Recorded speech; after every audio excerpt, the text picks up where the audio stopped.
I never thought I'd be the type to run. Before all this, I was the guy who stayed put, who believed in community, in helping neighbors, in waiting for the government to fix things. That version of me died somewhere around day 12, when I watched Mrs. Kowalski get torn apart in her own driveway while I hid behind my fence like a coward. My name is Darren Ulrich, and I've been driving for 73 days. The Volvo I'm in right now, a 2004 station wagon with faded blue paint and a cracked windshield, isn't mine. It belonged to someone named Phelan, according to the insurance card in the glove box. There's a child's car seat in the back, covered in dried blood that I try not to think about. I found this car 2 days ago in a Costco parking lot. Keys still in the ignition, engine cold but functional. The previous car, a Honda CR-V, died on me outside Meridian after I pushed it too hard on empty roads, thinking I could make it another 20 miles to a town that supposedly had fuel. I was wrong.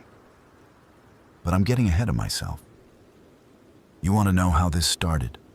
How I ended up running when everyone else was either dead or turned or holed up somewhere waiting to become one or the other? It started with the news, like everything does. Except the news wasn't calling it what it was. They said aggressive flu strain and isolated incidents of violence, and my personal favorite, temporary quarantine zones. I was living in Bellhaven then, a mid-sized city in the Midwest that no one ever talked about unless they were passing through. I worked at a printing company, running the big industrial machines that made labels for food packaging. Boring work, steady pay, a life that felt like it was on pause until something better came along. That something better turned out to be the end of everything. The first person I saw turn was Gomez, a guy from shipping. We were at work, normal Tuesday morning, when he started sweating through his shirt. He said he felt cold, which was weird because it was August, and the warehouse didn't have AC. By lunch, he was in the bathroom throwing up. By 2 p.m., he was on the floor convulsing while our supervisor Rashida called 911 and got a busy signal. By 3 p.m., Gomez was dead. By 3:15, he wasn't. I won't describe what happened next except to say that Rashida didn't make it, neither did 6 other people, and I learned that the human jaw is stronger than you'd think. I also learned that I could run faster than I ever did in high school, and that a fire extinguisher makes an effective weapon if you're desperate enough. I made it to my apartment covered in blood, none of it mine, and spent the next day watching the city eat itself through my window. The news stopped making sense. Reporters started screaming, channels went to static. My phone still worked for a while, long enough to see videos of New York burning, Los Angeles under military lockdown, Atlanta just gone dark. Foreign countries closing borders, airports shut down. Then my phone died, and I couldn't charge it because the power cut out. That was day 4. I survived in my apartment for 8 more days on canned soup and crackers, rationing water from the bathtub I'd filled when things first went bad. I could hear them outside, the infected, moaning and shuffling and sometimes running when they heard something. Glass breaking, car alarms, gunshots that became less frequent each day, screaming that stopped being human after a while. On day 12, I looked out my window and saw Mrs. Kowalski. She was trying to get to her car. She had a suitcase, probably packed with things she thought she'd need. She was so close, maybe 15 feet from her sedan when 3 of them came around the corner. Not the slow ones, the runners. She didn't have a chance. I watched because I couldn't look away. I watched and I did nothing. After that, I couldn't stay. The apartment had become a tomb I was living in before I was actually dead. I had to move. Getting a vehicle was easier than I expected. My neighbor across the hall, a guy named Kip, who I'd barely spoken to in 2 years, had left his keys on the kitchen counter before he turned.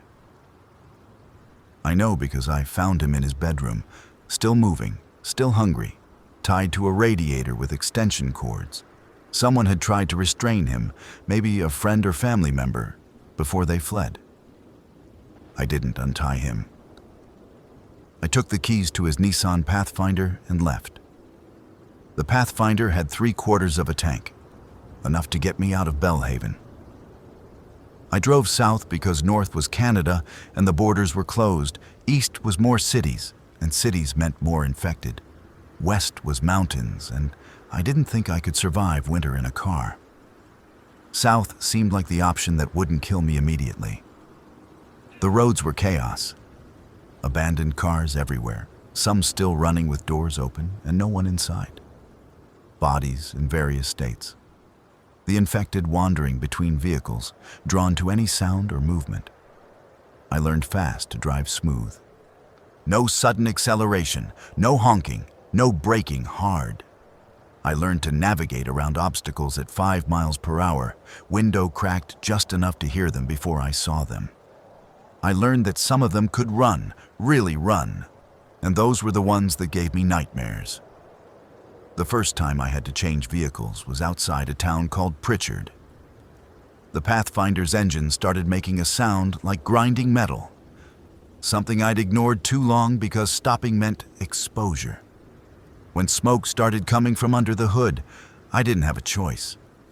I coasted into an abandoned Dairy Queen parking lot, grabbed my backpack, supplies I'd scavenged from my apartment and 2 other places, and started looking for alternatives. That's when I developed the system. Look for vehicles away from buildings, away from obvious shelters. The ones in open parking lots, in the middle of roads, on highway shoulders. These usually meant someone fled fast, got overwhelmed, and didn't make it back. Keys often still inside or nearby. Check for fuel before committing. Check for blood inside. Too much blood meant the previous owner was injured badly, which meant infection, which meant potential contamination. I'm not a scientist, don't know if you can catch this from dried blood. But I wasn't taking chances. Found a Toyota Tacoma that day. Keys on the driver's seat, half tank of gas, some bottled water in the back. No blood. Previous owner probably got caught outside the vehicle. I said a quick prayer for them, something I hadn't done since I was a kid, and drove south. Food was the next problem. I'd been living on granola bars and whatever I could grab from my apartment. But that ran out fast. I needed to stop, needed to scavenge, needed to risk going inside places. The first place I tried was a gas station outside Harmon Ridge. I pulled up slow, lights off even though it was midday, scanning for movement. The station looked dead. Pumps hanging loose, front windows smashed. I sat in the Tacoma for 10 minutes, just watching, engine running in case I needed to bolt. Nothing moved.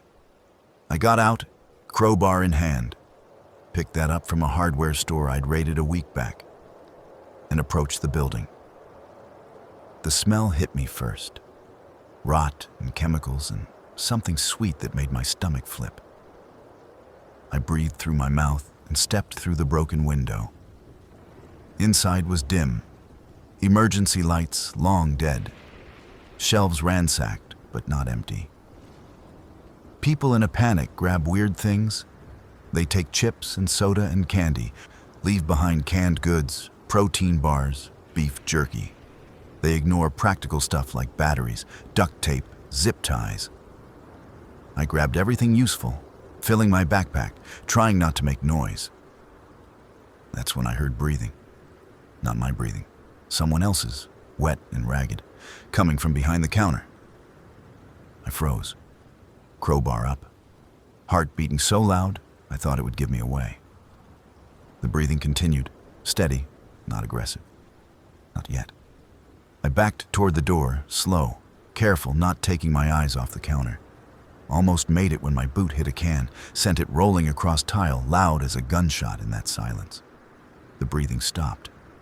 Then came the scream. I ran. Didn't look back. Didn't hesitate. Just sprinted for the truck. Behind me, something crashed over. Glass breaking, that awful wet screaming getting closer. I threw myself into the driver's seat, slammed the door, punched the gas. The truck jerked forward. I heard a thud against the tailgate. Looked in the mirror and saw her. A woman, maybe 30. Face gray and peeling, eyes milky white, running after me with impossible speed. I pushed the accelerator harder. She kept pace for 50 yards before I pulled away, but I could see her in the mirror still running, still screaming, until I rounded a curve and she disappeared. I drove for 3 hours before I stopped shaking. That was the first lesson. Nowhere is safe. Not completely. Every building might have one inside, hiding, dormant, until sound wakes them. Every car might have one trapped inside. Every shadow could move. The second lesson came 2 days later when I ran into Bellamy. I'd stopped at a rest area off Highway 52, needing to sleep, needing to close my eyes for more than 10-minute intervals. I pulled the Tacoma behind a maintenance shed, out of sight from the road, and reclined the seat. The plan was 2 hours, enough to take the edge off the exhaustion. I woke to tapping on the window. My hand went to the crowbar automatically, that reflexive fear response I'd developed. But the person outside wasn't infected. Wrong body language. The infected don't knock politely. It was a woman, maybe mid-40s, gray hair in a practical ponytail, wearing dirty jeans and a flannel shirt. She had a hunting rifle slung over her shoulder and held her hands up, showing she wasn't a threat. I cracked the window an inch. "You alone?" she asked, voice rough but steady. "Yeah." "Where you headed?" "South." She nodded like this made sense. "Mind if I share some information?" I didn't answer right away, weighing whether talking to another person was worth the risk. Finally, "What kind of information?" "Route 52's blocked about 40 miles down. Military set up a barricade, then abandoned it when things got bad. Cars piled up for half a mile. You'll have to detour through Carlson, but Carlson's bad. Real bad. Lots of them there, and they move in groups now." "Groups?" "Yeah." She shifted the rifle. "Something changed about 2 weeks ago. They started following each other, moving together. Not organized like they're thinking, but like birds or fish. One goes, they all go. Makes them more dangerous." This was new information, disturbing information. "How do you know?" "Been watching. I've got a place up in the hills, farmhouse with a good vantage point. See a lot from up there." She paused. "Look, I'm not asking you for anything. Just seemed decent to warn someone. There's a back road through Pinemont that'll get you around Carlson. Add 30 miles, but you'll live." "Why tell me?" She shrugged. "Because we're not animals yet. Because maybe helping someone means I'm still human." She gave me directions to the back road, detailed and specific, then walked away before I could ask her name. I watched her disappear into the tree line, rifle glinting in the afternoon sun, and wondered if I'd just met the last decent person left. Her information was good. Route 52 was exactly as she described. A graveyard of vehicles and bodies, and the infected wandering between them like they were waiting for something. I took the Pinemont detour, added 30 miles like she said, and avoided Carlson entirely. But I thought about what she'd said, about them moving in groups. I started seeing it after that. Small packs, 5 or 6 together, drifting through towns and fields. They didn't seem to communicate, didn't make plans, but they stayed together. When one changed direction, the others followed. When one started running toward a sound, they all did. It made avoiding them harder. The Tacoma lasted another week before the fuel ran out. I'd been pushing my luck, passing abandoned gas stations because they looked too dangerous, too exposed. By the time I accepted I needed to stop, the engine was coughing fumes. I found a small town called Elderberry. Population maybe 2,000 before the apocalypse. Probably 20 infected wandering the streets now. There was a gas station on the outskirts, far enough from downtown that I might manage it. I coasted the Tacoma to the pumps, grabbed the jerry can I'd picked up a few days back, and tried the pump. Dead, of course. No power meant no pumps. But gas stations have manual releases on the tanks underground. And I'd learned about this from a guy on Reddit years ago who posted about survivalist stuff I'd thought was paranoid nonsense. Funny how nonsense becomes essential. I found the tank access panel near the building, pried it open with the crowbar, and looked down at my reflection in gasoline. The smell was overwhelming, but it meant fuel. I lowered the jerry can on a rope, another thing I'd scavenged, and filled it. 5 gallons. Enough to get me another 100 miles if I was careful. I was pouring it into the Tacoma's tank when I heard the moaning. Not close, but not far. Multiple voices, that wet, throaty sound they make. Coming from downtown, moving this direction. I finished pouring, hands shaking, gas splashing on my boots. Threw the jerry can in the truck bed, jumped in, turned the key. The engine cranked. Didn't catch. Cranked again. Nothing. The moaning got louder. I could see them now, rounding the corner from Main Street. 8, maybe 10, moving together like Bellamy had described. Not running yet, but they would be once they saw me. I pumped the gas pedal, turned the key again, whispered things that weren't quite prayers. The engine caught, roared to life, and I reversed hard, spinning gravel, jerking the wheel to avoid the pumps. The infected saw the movement, heard the engine, and started running. I didn't wait to see how close they'd get. I punched the accelerator and left Elderberry behind, heart hammering, hands white on the wheel.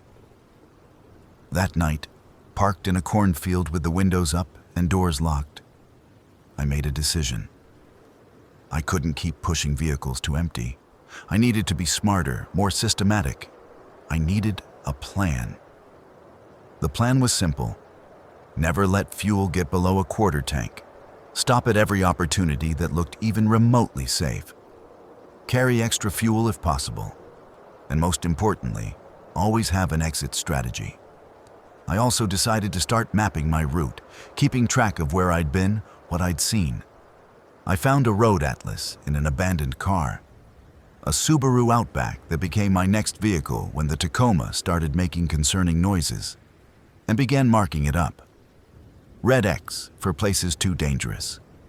Green circles for places I'd successfully scavenged. Blue lines for routes I'd traveled. It gave me something to do during the hours I couldn't drive, when it was too dark or I was too exhausted. It made me feel like I had some control, some purpose beyond just running. The Outback was good to me. All-wheel drive, decent on gas, enough room to sleep in the back if I folded the seats down. I made it 400 miles in that car, through towns with names like Whistler Creek and Morgan's Bend and New Salem, each one a ghost of what it had been. Some towns were empty, completely abandoned, like everyone had fled at once. These were eerie but safe. I could take my time scavenging, look through houses and stores without worrying about infected. Other towns were full of them, the streets crawling with bodies that used to be people. These I avoided, drove through with windows up, trying not to look too closely at the faces. The worst towns were the ones that had tried to survive, the ones with barricades and walls made from furniture and cars, where you could see evidence of last stands. Bodies on both sides of the barricades, empty shell casings scattered like seeds. These towns told stories I didn't want to read, but couldn't stop seeing. I found food where I could. Grocery stores were usually picked clean of obvious stuff. But people always missed things. Canned vegetables in dented cans that no one wanted. Packets of dried beans, flour and rice and pasta that required water and cooking. I took everything, figuring I'd find a way to prepare it eventually. I got better at raiding houses. The infected usually stayed on the ground floor, drawn to windows and doors where they'd heard sounds last. Bedrooms upstairs often had supplies, medications, first aid kits, bottles of water people had been hoarding. I learned to move quiet, learned to recognize the sounds that meant one was nearby. I found a cache in a house outside Meridian that kept me fed for 2 weeks. The family, I try not to think of them as a family, but the photos on the walls made it impossible not to, had been preppers. Their basement was stocked with MREs, bottled water, batteries, medical supplies, even ammunition for a shotgun I didn't have. I took what I could carry, felt guilty about it, took more anyway. In their kitchen, someone had written on the wall in marker, "Gone to Ashton Safe Zone, Equinove 3. It was November 19th when I found it. I wondered if they made it, tried to believe they had. The Outback died in a place called Copper Falls. Died the way cars do when you push them too hard for too long without maintenance. The engine seized up, started smoking, and no amount of hoping would fix it. I found a Ford Explorer in a church parking lot, keys under the sun visor. People are predictable even in apocalypses. And transferred my supplies. This was becoming routine. Find car, transfer supplies, drive until it breaks or runs dry. Repeat. I was on my 7th vehicle when I hit the river. The bridge over the Callaway River had collapsed or been destroyed, hard to tell which. Both sides of the span just ended in twisted metal and concrete, the river flowing dark and fast, 50 feet below. The detour, according to my atlas, was 60 miles east to the next bridge. 60 miles was 2 days of driving, if I was cautious. 2 days was a lot of fuel. And the map showed the detour went through Lake Ton, population 30,000. I sat in the Explorer. This one was blue, had been white before mud and dried blood obscured the original paint, and tried to decide if 60 miles around was worse than trying to find another way across. While I was thinking, I saw them. On the far side of the collapsed bridge, a group of the infected had gathered. Not moving, just standing there, staring across the gap like they were waiting for it to rebuild itself. There had to be 40 of them, maybe more, all clustered at the bridge approach. It didn't make sense. They couldn't cross, couldn't understand what a bridge was or why it mattered. So why gather there? I watched them for an hour, disturbed by the behavior. They didn't wander off, didn't lose interest. They just stood, swaying slightly, focused on something I couldn't see. Then one of them turned and looked directly at me. Impossible. I was too far away, at least 200 yards, inside a vehicle with windows up. But I swear this one, a man in what used to be a business suit, turned his head and stared right at the Explorer. Then they all turned and started walking toward the edge. I didn't wait to see what happened next. I threw the Explorer in reverse, backed up 50 feet, spun the wheel, and drove east toward Laketon. 60 miles of detour was better than whatever I'd just seen. Laketon was as bad as I'd feared. The highway ran right through downtown, no bypass, no way around except surface streets I didn't know. I could see them from the entrance ramp, hundreds of infected wandering the streets, clustered around storefronts and intersections. I thought about turning back, finding another route, but my fuel gauge was sitting on E, and the engine light had been on for the last 20 miles. Sometimes you don't get good choices. Sometimes you get bad and worse. I went slow, lights off, trying to be invisible. The afternoon sun made the shadows long, made it hard to tell which shapes were cars and which were bodies. I stuck to the right lane, ready to swerve or accelerate if needed. For the first few blocks, it worked. The infected were there but not focused, wandering aimlessly like they did when nothing stimulated them. I was just another piece of scenery. Then I hit traffic. The intersection at Market and 5th was blocked by a pileup, 3 cars and a delivery truck, all of them empty and rusted. No way through. I'd have to detour down Market Street, which would take me closer to the downtown core, closer to more infected. I turned right, holding my breath, keeping the speed at barely 5 miles per hour. Market Street was lined with shops, their windows smashed, contents looted or rotted. Bodies on the sidewalk, some still, some moving. An infected woman in a torn sundress noticed the explorer, her head snapping toward me with that predatory attention they get. I kept driving, steady, not reacting. She followed with her eyes, but didn't pursue. Not enough stimulus yet. I made it 2 more blocks before the explorer's engine cut out. Just died, no warning, no sputtering, just silence. I turned the key. Nothing, not even a click. Outside, the woman in the sundress had started walking toward me. Behind her, others were noticing, heads turning, bodies reorienting. I had maybe 30 seconds before this went bad. I grabbed my backpack, checked that the crowbar was accessible, and tried the key one more time. Nothing.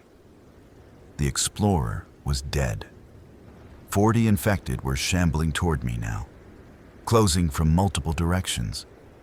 The ones that could run hadn't started yet, but they would. I made a choice. I threw open the door, grabbed my bag, and ran for the nearest building, a pharmacy with a broken window big enough to climb through. The infected saw me move, and the runners started, that awful shrieking sound they make when they've locked onto prey. I dove through the window, felt glass tear my jacket, hit the floor inside, and rolled to my feet. The pharmacy was dark, shelves knocked over, medications scattered everywhere. There was a door at the back, marked "Employees Only," and I ran for it. Behind me, the infected poured through the window, climbing over each other, arms reaching, mouths open. I hit the back door, found it locked, kicked it hard. The frame splintered but held. They were getting closer, filling the pharmacy, that moaning combining into one horrible sound. I kicked again, and the door burst open.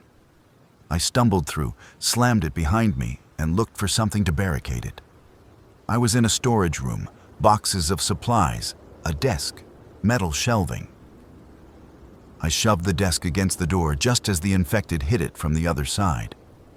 The desk slid a few inches, but held. I looked around for another exit. There, a door on the opposite wall, this one marked "Delivery Entrance." I tried the handle. Locked, but this one had a simple deadbolt. I turned it, pushed the door open, then found myself in an alley behind the pharmacy. The alley ran between buildings, narrow and full of dumpsters. I could hear the infected inside the pharmacy, hear the desk scraping as they pushed against it. In seconds, they'd be through. I ran down the alley, looking for a vehicle, any vehicle.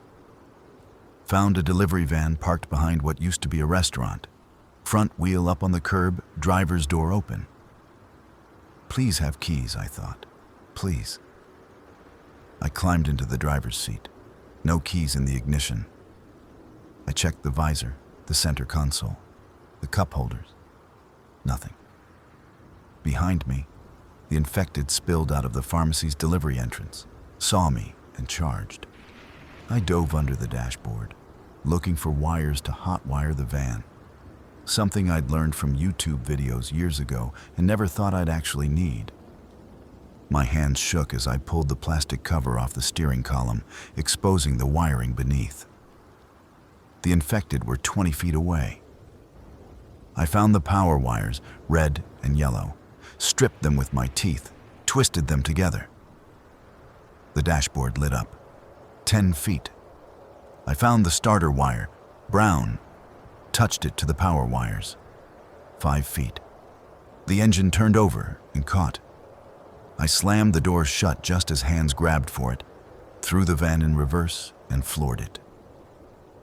The van lurched backward, hit a dumpster, bounced off it, and careened down the alley. I spun the wheel, shifted to drive, and punched through a chain-link fence at the alley's end, emerging onto a side street. I didn't stop until I was 5 miles outside Laketon, parked on a county road with fields on both sides, nothing around for miles. I sat in the van. It smelled like old grease and mildew, and waited for my hands to stop shaking. It took an hour. The van became my home for the next 3 weeks. It was bigger than the cars I'd been using, with room in the back for supplies and a space I could lie down in. The fuel economy was awful, but I made it work by scavenging gas from abandoned vehicles along the road. I developed a technique for this. Find a car, siphon the gas with a hose I'd picked up at a hardware store, transfer it to jerry cans I was collecting. Each car gave me maybe a gallon or two, sometimes less, sometimes more if I was lucky. I needed 5 cars to fill the van's tank. It was tedious, dangerous work. Every car could have an infected inside. Every moment spent siphoning was a moment I was exposed, vulnerable, but it was necessary. And I also started finding other survivors' messages. They were written on road signs, on the sides of buildings, on cars left as warnings. Turn back. Infected horde ahead. Melissa, I'm heading to Mom's. Day 47, still alive. I never saw who left these messages, never encountered another living person after Bellamy. But knowing others were out there, that some people were still fighting, still trying, it helped. I left my own messages sometimes. Just, DU was here with the date. If I died, maybe someone would find them, would know someone tried. The van took me through Kentucky, into Tennessee, across landscapes that used to be beautiful and were now just empty. I saw things I wish I hadn't. Whole neighborhoods burned to foundations, piles of bodies bulldozed to the sides of roads. Military checkpoints abandoned with equipment still there. Weapons I didn't know how to use, vehicles I couldn't get started, supplies long since scavenged. I found a school where someone had turned it into a shelter. The gymnasium was full of sleeping bags and cots, a kitchen set up in the cafeteria, medical supplies organized in the nurse's office. Everything neat, organized, ready, and everyone dead. They were in the gymnasium, dozens of them, lying in their sleeping bags like they'd gone to sleep and never woken up. No signs of infection, no violence, just dead. I didn't stay to figure out why. Some questions didn't need answers. By the time I crossed into Alabama, it was December. The weather was turning cold, even this far south, and I was running out of ideas about where to go. Mexico was the goal initially. Borders might be less controlled, maybe even open, maybe some areas less affected. But Mexico was still 1,000 miles away, and I was starting to realize that running had an end point. I couldn't drive forever. Eventually, I'd run out of road or fuel or luck. That's when I heard the broadcast.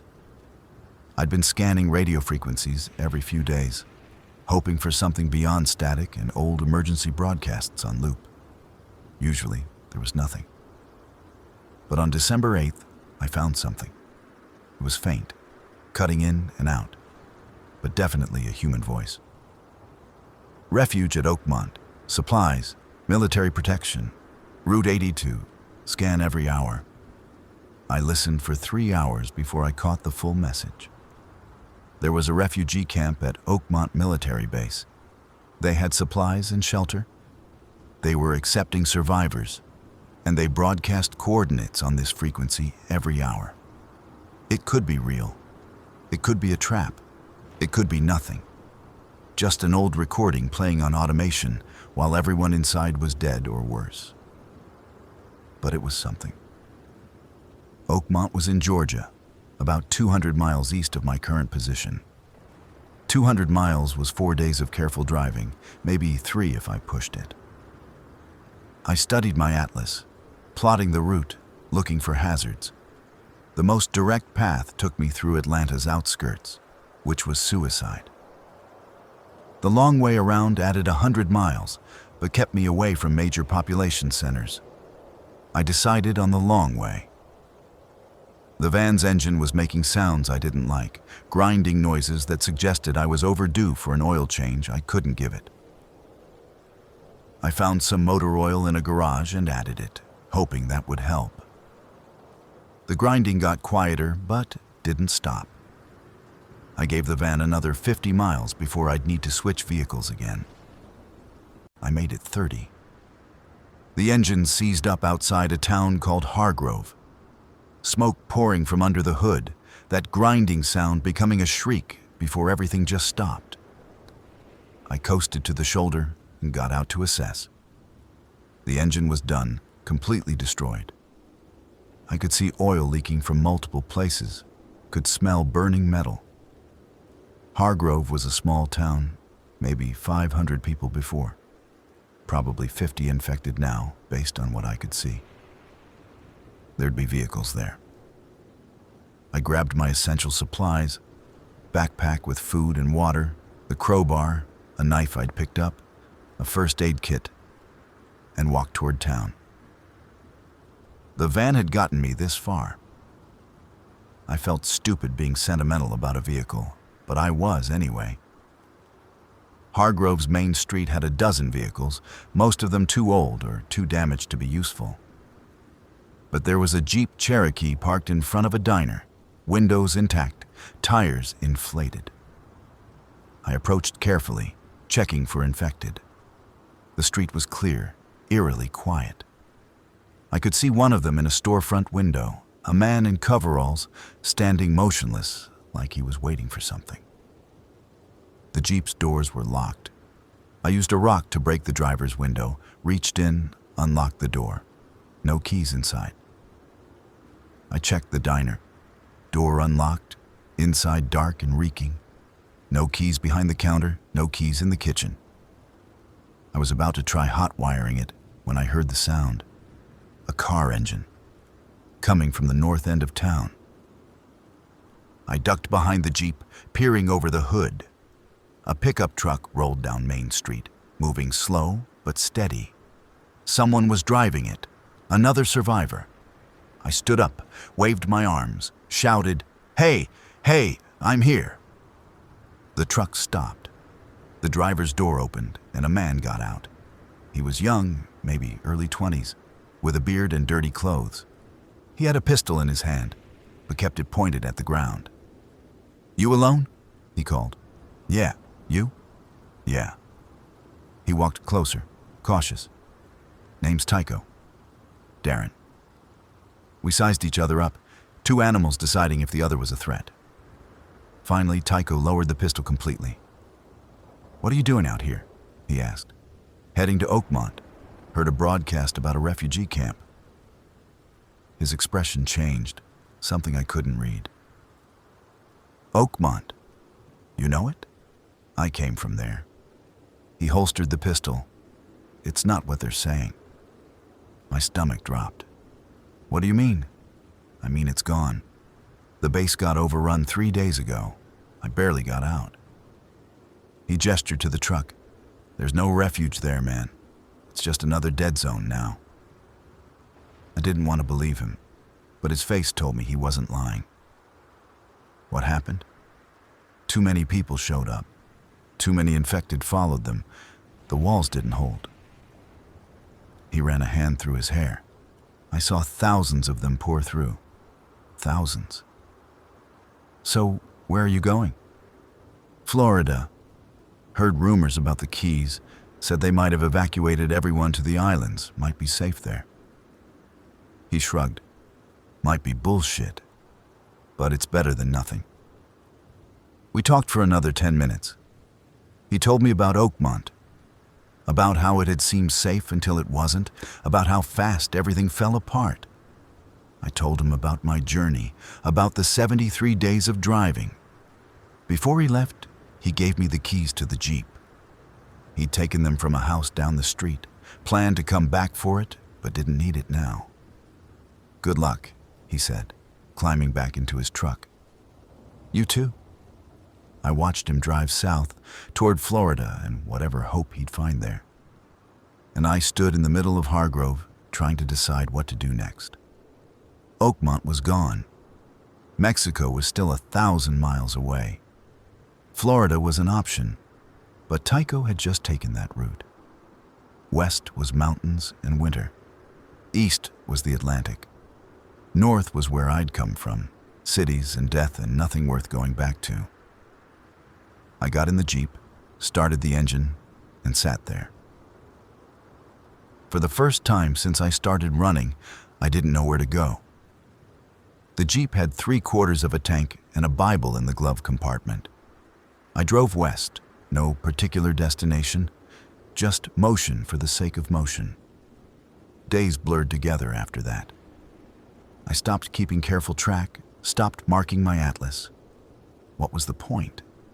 I wasn't going anywhere specific anymore. I was just surviving, day to day, mile to mile. I found food in houses, gas in cars, shelter wherever looked safest. I avoided the infected when I could, fought them when I couldn't. The crowbar became an extension of my arm, something I grabbed automatically whenever I left a vehicle. I saw things that broke me a little more each time. A playground full of dead children, a hospital where the infected still wandered the halls in scrubs and lab coats. A highway pileup that stretched for miles, bodies rotting in cars that had become coffins.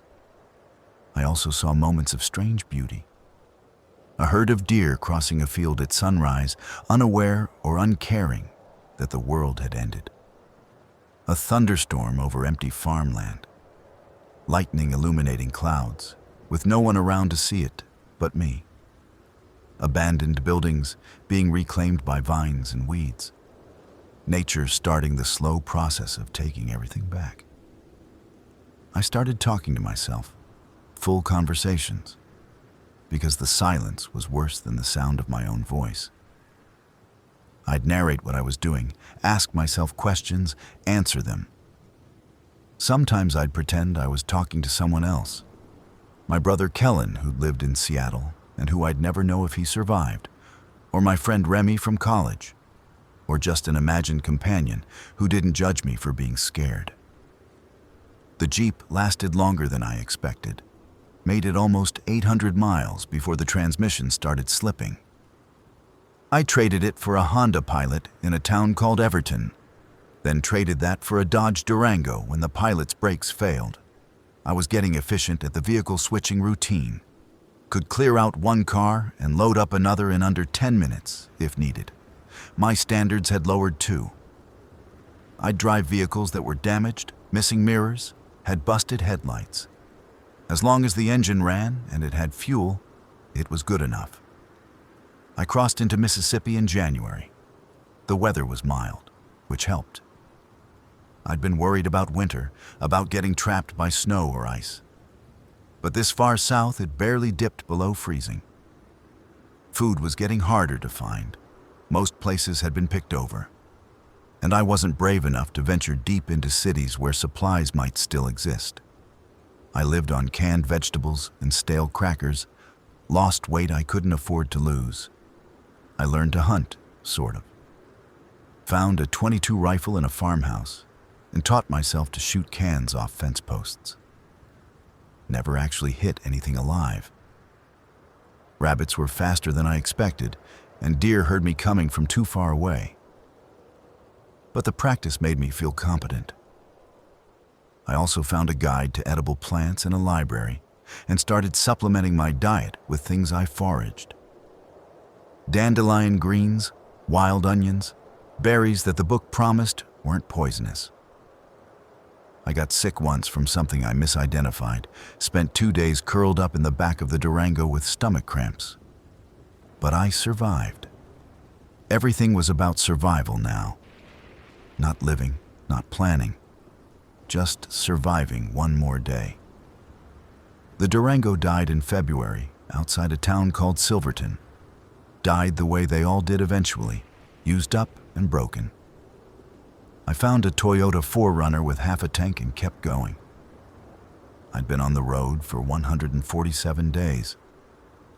The broadcast that changed everything came on February 22nd. I was scanning frequencies like I did every few days, mostly out of habit, when I heard it.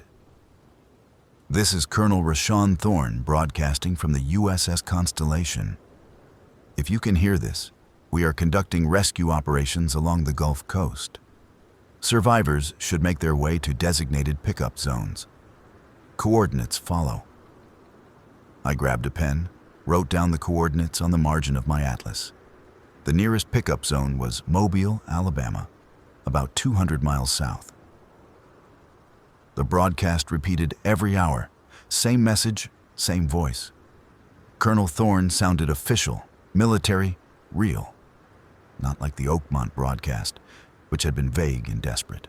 This was organized. This might be real. I plotted a course to Mobile, studied the route. It would take me through some risky areas. But if there was even a chance of getting out, of reaching somewhere safe, I had to try. The 4Runner got me within 50 miles of Mobile before it ran out of gas. I found an old Mazda sedan with a quarter tank and pushed on.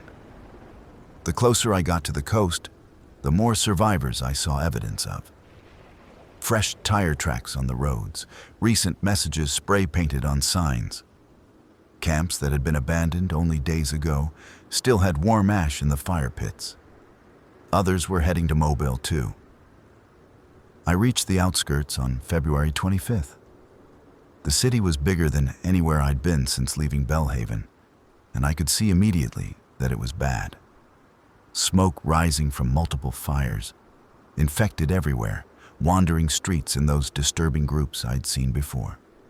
The pickup zone coordinates led to the waterfront, to a place called Bertram Park.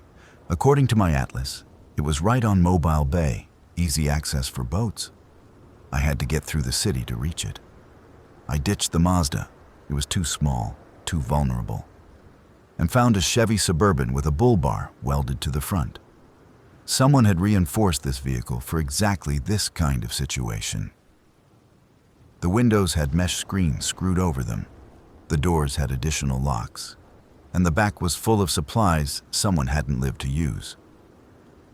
I transferred my gear, said a prayer to whoever had modified this vehicle, and started driving toward the waterfront. The Suburban's weight and reinforcement let me push through obstacles, literally. I rammed abandoned cars out of the way, drove over infected that got too close, kept moving no matter what. The streets were chaos, infected everywhere, but also signs of recent survivors. Barricades that had been hastily constructed, vehicles still running with doors open, bodies that hadn't fully decomposed yet. I was close, maybe 10 blocks from the waterfront, when I saw them. A group of survivors, maybe 15 people, barricaded in a parking garage. They were on the 3rd level, had pulled cars across the entrance ramps, were holding off a horde of infected below. One of them saw the Suburban, started waving frantically. I slowed, torn. Stopping meant risk, but leaving them meant I stopped. I pulled up to the garage entrance, started honking the horn, drawing infected toward me and away from the garage. They came, dozens of them, shrieking and running. I led them down the street, took a corner fast, then another, looping through blocks until I'd pulled the horde away. When I circled back to the garage, the survivors were ready. They'd cleared the entrance barricade, had a vehicle started, a hospital van, and were piling in. A woman ran to my window, shouted through the mesh screen, "Follow us! We know the route!" I followed the van, the Suburban's engine roaring as we raced toward the waterfront. Behind us, the infected gave chase, but we were faster. We reached Bertram Park just as the sun was setting. The park was on a peninsula, easy to defend, and there were others there. Maybe 50 survivors, with more vehicles arriving every hour. And offshore, lights on the water. The USS Constellation. It was real.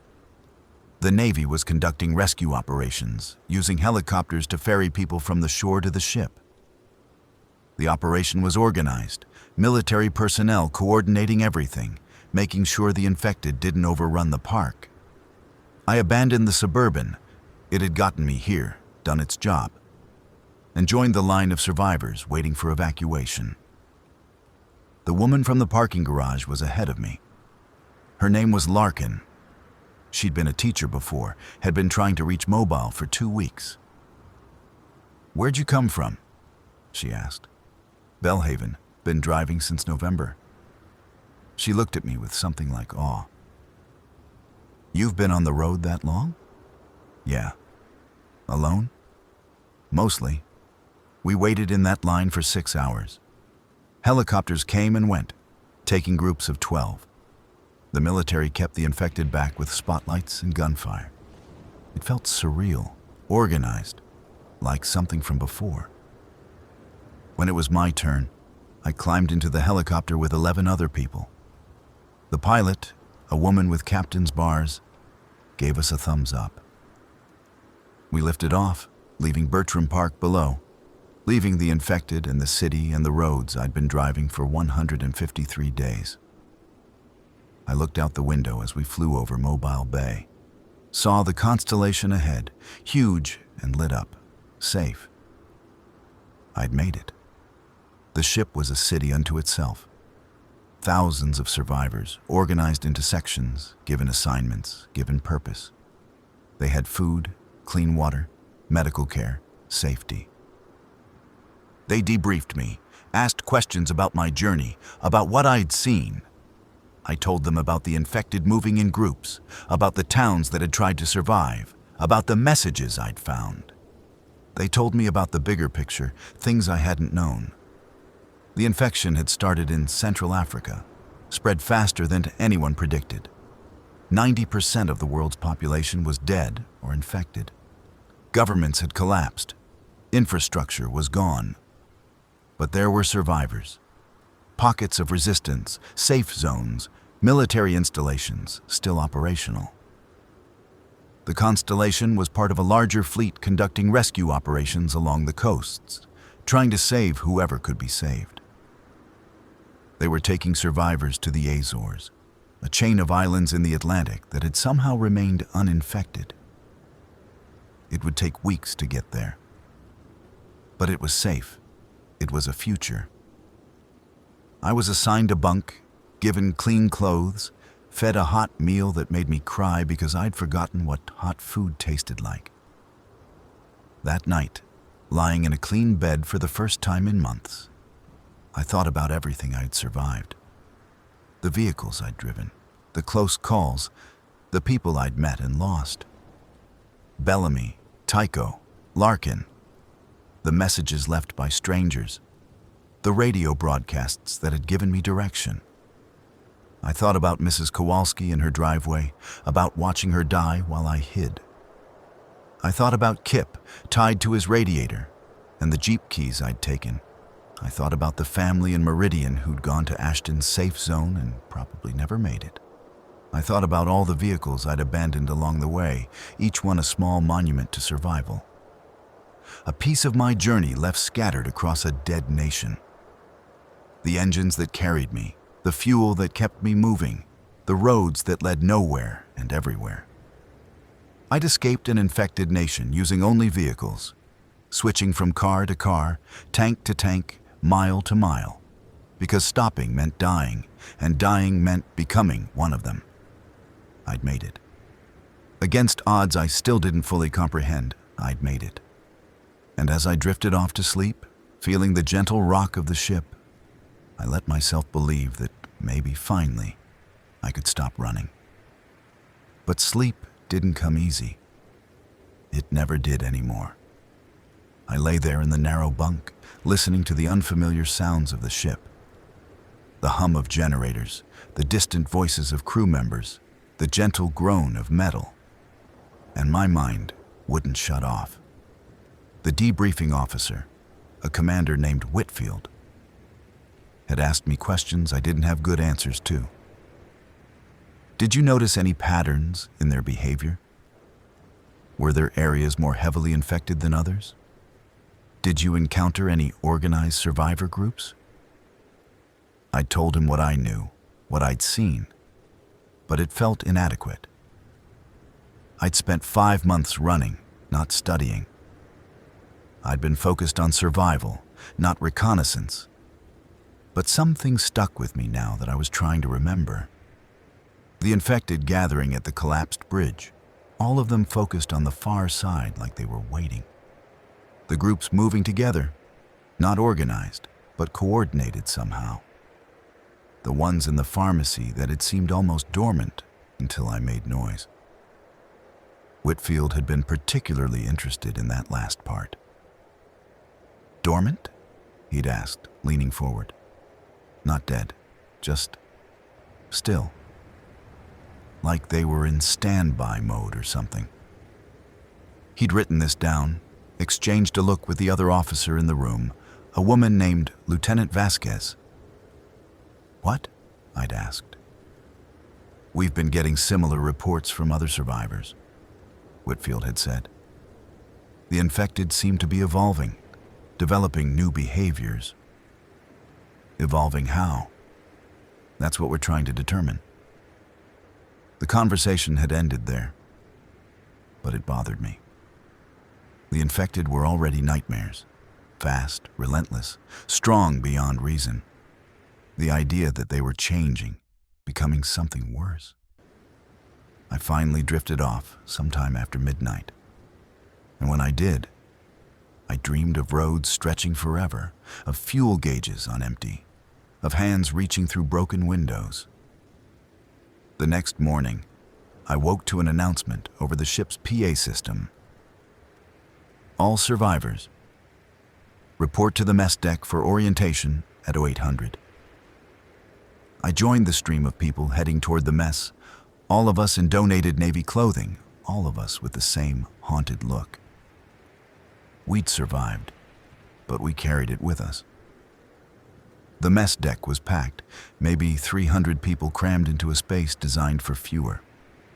Whitfield stood at the front with several other officers. "Good morning," he began, his voice amplified by a microphone. "For those I haven't met yet, I'm Commander Whitfield. Welcome aboard the USS Constellation.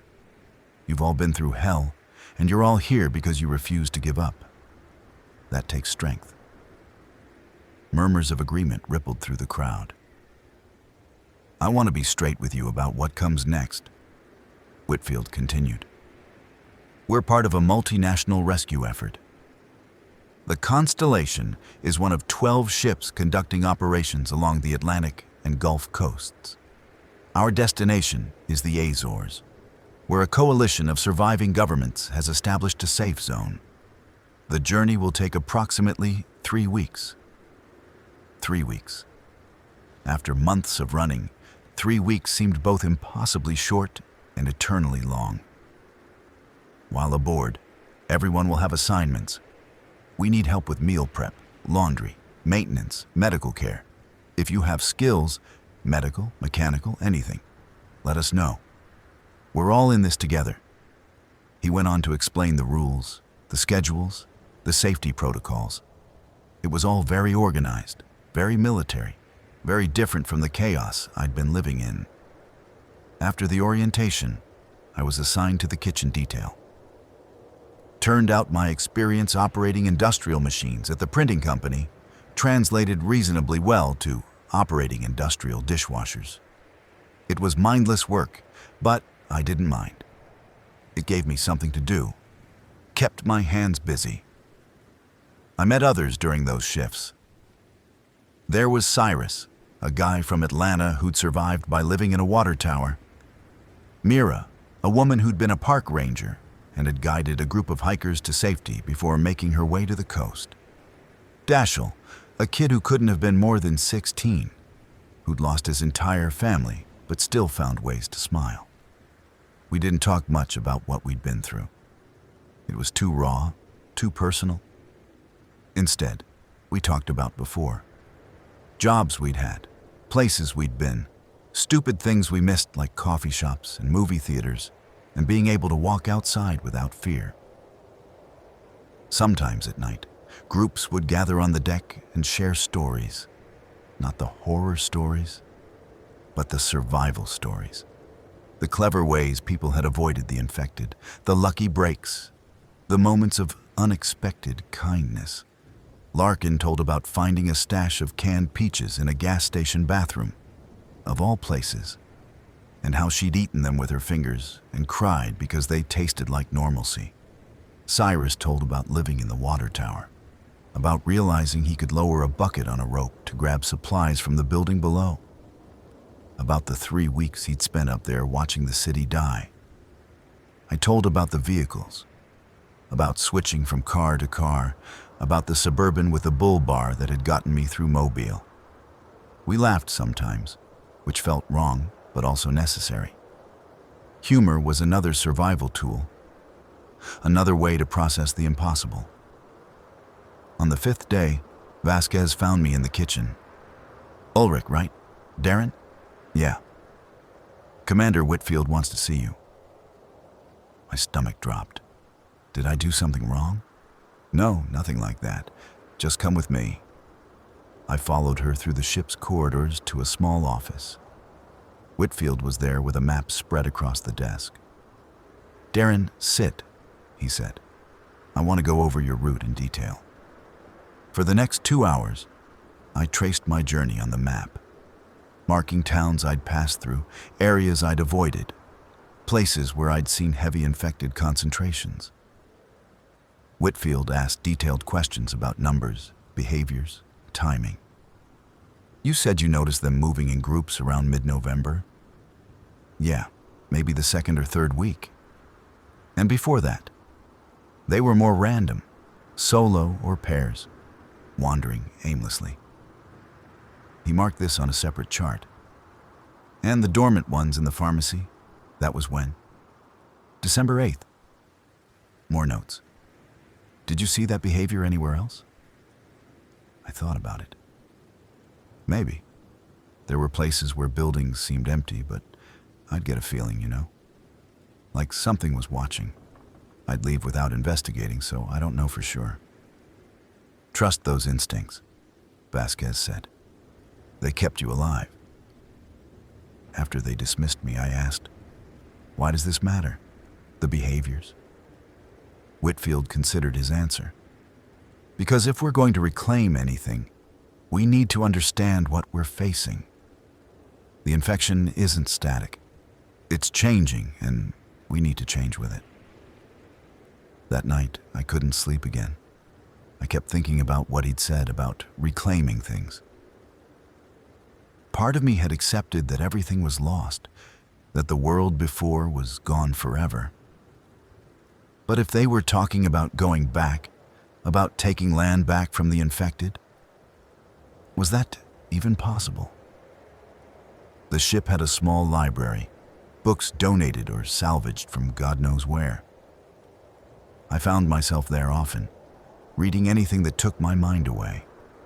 Old novels, technical manuals, a water-damaged copy of The Odyssey that seemed fitting given our journey. It was there I met Adeline, an elderly woman who'd been a librarian before. She was organizing the books into some kind of system, creating order from chaos. "You're the one who drove from Kansas, right?" she asked. "Nebraska, actually. Bellhaven. Long journey." "Yeah." She handed me a book. You might like this one. It's about endurance. It was a book about the Shackleton expedition, about men trapped in Antarctic ice for months, surviving against impossible odds. Thanks, I said, taking it. We're all survivors of impossible things now, Adeline said softly. Might as well learn from others who made it through. I read that book in 2 days. Couldn't put it down. There was something comforting about reading about other people who'd faced death and chosen to keep going, keep trying, keep hoping. On the 10th day, the ship made contact with another vessel, a Coast Guard cutter that had been conducting similar rescue operations. They pulled alongside and transferred supplies, information, and 35 more survivors they'd picked up from a barrier island off Mississippi.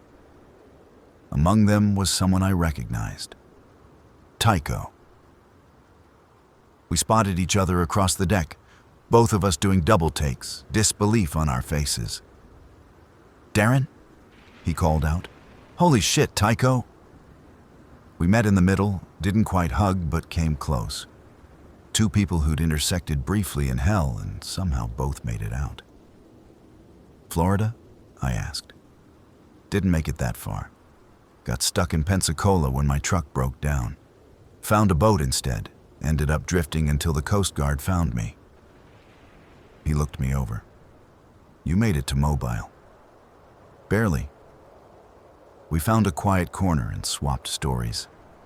He told me about the 3 weeks he'd spent on a sailboat, having no idea how to sail, just drifting and hoping.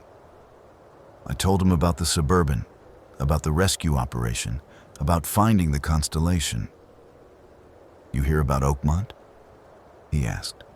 You told me it fell. I mean after. Apparently, some survivors held the armory, managed to get out with weapons and supplies. They're somewhere in the Appalachians now, trying to create a safe zone.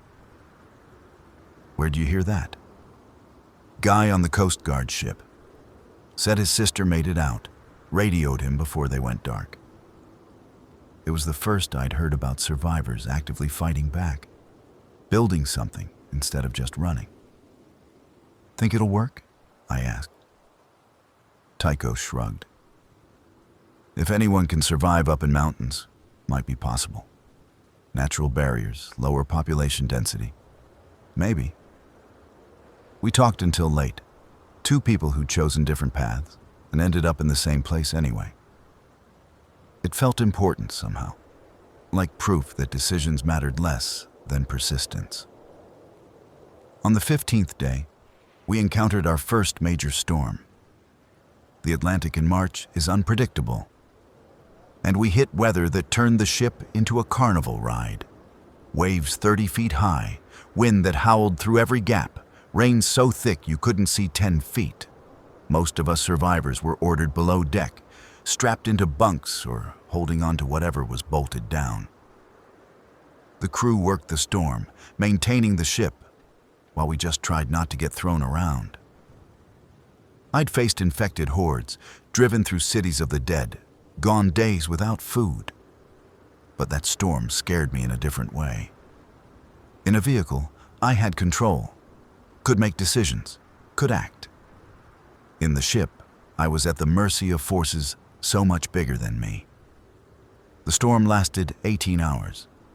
When it finally broke, the ship was intact, but we'd been blown off course. The journey to the Azores would take longer now. No one complained. We'd survived. That was enough.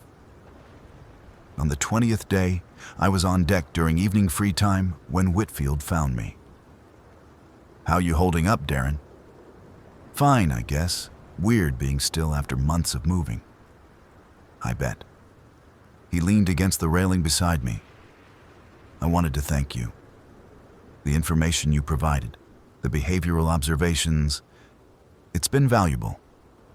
We're compiling data from everyone, building a better picture of what's happening stateside.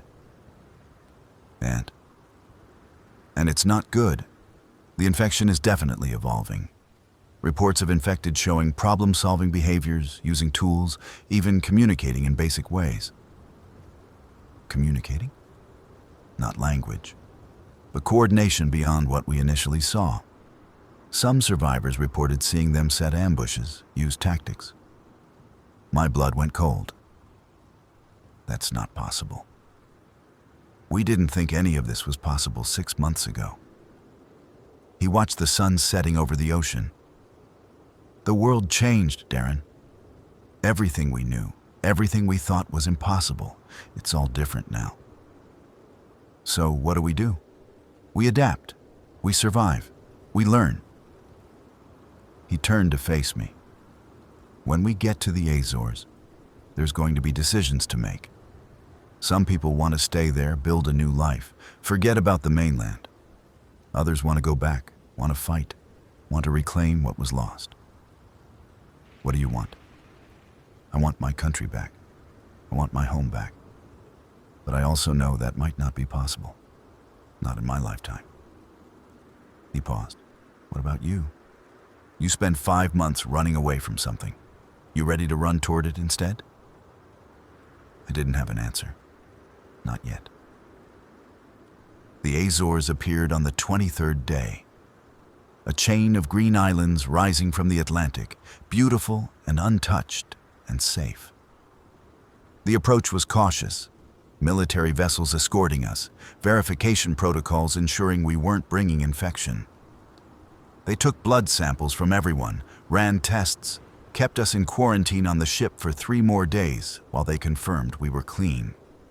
Finally, we were cleared to disembark. The island of Terceira had been transformed into a refugee center. Temporary housing, medical facilities, farms being expanded, infrastructure being built. There were maybe 20,000 people there. Survivors from across Europe and the Americas, all trying to build something new. I was assigned a tent in Sector 7, given meal cards, told where to report for work assignments. It was organized chaos.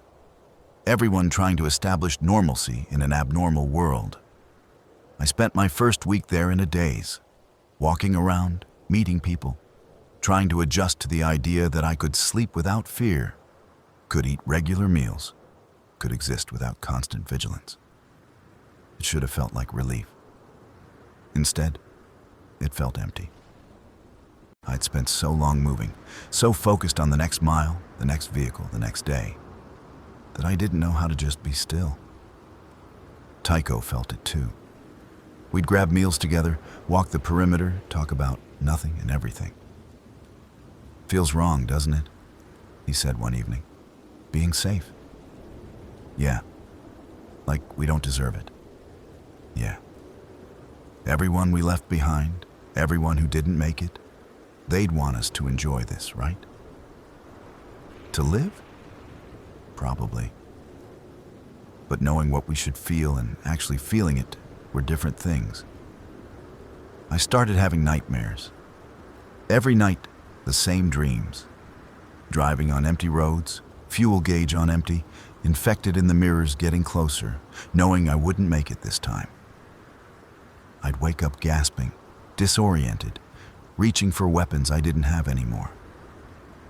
The medical staff said it was normal, that most survivors were experiencing PTSD, that it would take time to heal. But I didn't feel like healing was possible. I felt like I'd left pieces of myself scattered across a dead nation, in every abandoned vehicle, every close call, every moment of terror. On my second week, I attended a meeting for people considering going back to the mainland. Whitfield was there, along with other military personnel and about 50 survivors. We're not talking about a full-scale invasion, Whitfield explained. We're talking about reconnaissance, gathering information, assessing whether reclamation is even possible. Why would we go back? Someone asked. A woman named Philippa who'd escaped from Boston. It's gone. Let it stay gone. Because 20 million square miles of land doesn't just stop existing, Vasquez answered. Because there are resources there we need. Because there might be survivors still trapped. Because it's our home. The debate went on for hours. Some people were adamant about staying in the Azores, building a new society, forgetting the past. Others felt a pull to return, to at least try to reclaim something. I listened but didn't speak. I didn't know which side I was on. After the meeting, Adeline found me outside. "You're thinking about going back," she said, not a question. Maybe. Why? I don't know. Because staying here feels like giving up? Because I spent 5 months running away and maybe I need to face toward it instead? She smiled sadly. Or because you don't know how to stop running? That hit harder than I expected. The infected aren't the only thing that changed us, she continued. We changed ourselves, became survivors, fighters, runners, and now we don't know how to be anything else. Is that bad? No, but it's something to be aware of. She patted my arm and walked away, leaving me with thoughts I didn't want to examine too closely. That night, I had a different dream. I was driving the Suburban again, but this time I wasn't running from anything. I was driving toward something, though I couldn't see what. The road stretched ahead, clear and open, and I wasn't afraid. I woke up and knew what I was going to do. I found Whitfield the next morning. "I want to volunteer," I said, "for the reconnaissance mission." He studied me. "You sure? You've been through enough." "I know the roads. I know the patterns. I can help. It'll be dangerous. Everything's dangerous now." He nodded slowly. "All right. Training starts next week. We're putting together a team of 20, mix of military and civilians who know the terrain. You'll be assigned to vehicle operations." Of course. Because if there's one thing I knew, it was vehicles. Over the next month, they trained us. Not just how to fight, though there was plenty of that, but how to navigate, how to communicate, how to work as a unit. They taught us about the latest intelligence on infected behavior, about the weapons we'd be carrying, about extraction protocols. The team came together slowly. There was Vasquez, leading the military contingent. Cyrus from Atlanta, who knew urban environments. A woman named Indira, who'd been an EMT. A former police officer named Garrett. Others with various skills, all of us damaged but functional, all of us choosing to go back. Tycho wasn't part of the team. He decided to stay in the Azores, help with farming operations, build instead of fight. "No judgment," he said when he told me. "But I used up all my luck getting here. I'm not pushing it." "I get it. You don't have to prove anything, you know. You already survived." "I know. But I wasn't going back to prove anything. I was going back because the road was calling, and I didn't know how to ignore it." We shipped out on April 15th, 6 months to the day after everything fell apart. The plan was simple.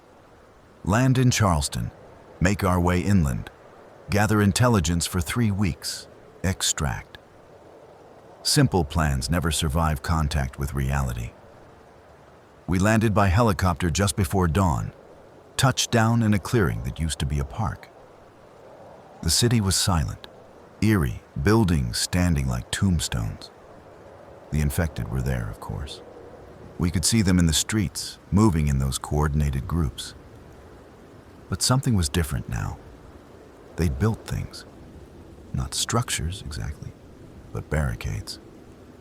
Crude walls made from cars and debris, blocking certain streets, funneling movement.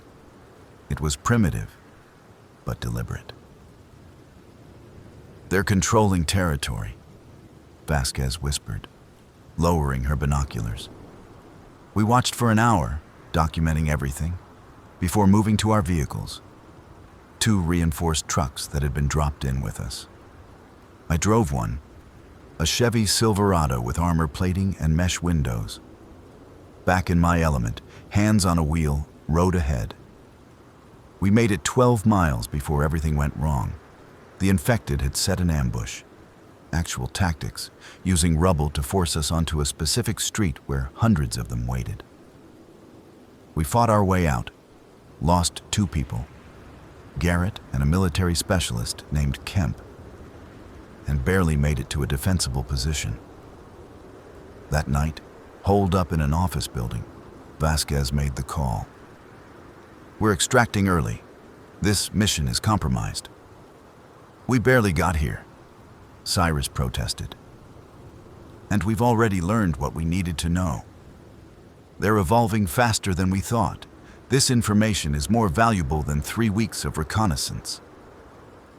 She was right, but it stung anyway. We made it back to the extraction point, fought off 2 more attacks, and lifted off just as the infected swarmed our position. I watched Charleston disappear below, this city I'd driven through thinking it was dead, now revealed to be something worse. Not dead, changing. Back in the Azores, we debriefed for days. Every detail, every observation, every theory. The consensus was disturbing. The infected weren't just infected anymore. The virus was rewriting them, turning them into something new. Something that could learn, adapt, build. How long before they're human again? Indira asked during one session. "They're not human," Whitfield said firmly. "Don't make that mistake. But they're not mindless either. Not anymore." The question became, what do we do now? Some advocated for containment, for writing off the mainland completely. Others pushed for aggressive action, military strikes to eliminate the infected before they evolved further. I didn't have answers. I'd seen too much to be optimistic. But I'd survived too much to be completely pessimistic. I'd escaped an infected nation using only vehicles, switching from car to car, running until there was nowhere left to run. I'd found refuge, found safety, found a future.